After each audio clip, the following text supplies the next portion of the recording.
Serial तुमसे तुम तक में आ गया है बहुत ही धमाकेदार ट्विस्ट। जी हाँ, आप आने वाले ट्विस्ट में देखने वाले हैं कि यहाँ पर अब जो आर्य होता है वह बहुत ही परेशान हो जाता है।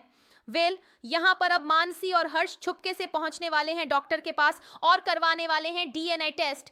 जी हाँ, यहाँ पर वो आर्य और साथ ही जो यशवर्धन है उसके यहाँ पर डीएनए ले जाता है सैंपल, और उसके बाद उन सैंपल्स को ले जाकर डॉक्टर को दे देता है और कहता है कि इनका डीएनए टेस्ट करना है और मुझे बताना है कि आखिर क्या रिपोर्ट है। जिसके बाद रिपोर्ट नेगेटिव आती है और यहाँ पर हर्ष घर पर आकर तमाशा करते हुए कहता है कि पता चल गया हमें सारा सच, ये हमारे घर का बच्चा नहीं है, ये माँ का कोई बेटा नहीं है। जिसके बाद यहाँ पर अब जो हर्ष होता है वह तो यह कह देता है, मानसी खूब ड्रामा क्रिएट कर देती है, यहाँ पर यश को घर से धक्के मारकर बाहर फेंकने लगती है। लेकिन तभी तभी चुप्पी टूट जाती है यहाँ पर आर्य की और वो कहता है कि यह सच नहीं है। सच ये है कि इस घर का बेटा मैं नहीं हूँ, मैं इस घर का दामाद हूँ, क्योंकि राजनंदिनी का मैं हस्बैंड हूँ।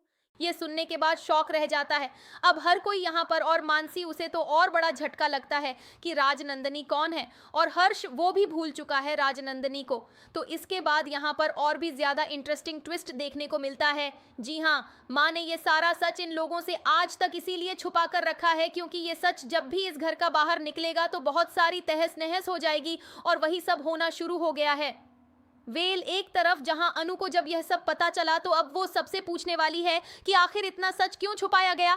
जिसके बाद यहां पर अब मानसी वो कह देगी कि हमारा तो इस घर में कुछ अस्तित्व है नहीं और आप ही किस हक से रह रहे हैं। अगर राजनंदिनी नहीं है तो आपको भी इस घर से निकल जाना चाहिए। इसके बाद आर्य शॉक्ड रह जाता है और माँ कहती है कि जिसे जाना है जाए, लेकिन आर्य इसी घर में रहेगा। तो अब देखना इंटरेस्टिंग होगा, क्या मानसी और हर्ष छोड़ने वाले हैं घर, या फिर आर्य कैसे समझा बुझाकर उन्हें यहीं पर रख लेगा। मतलब इस डीएनए टेस्ट से खूब बड़ा तमाशा घर में होने वाला है।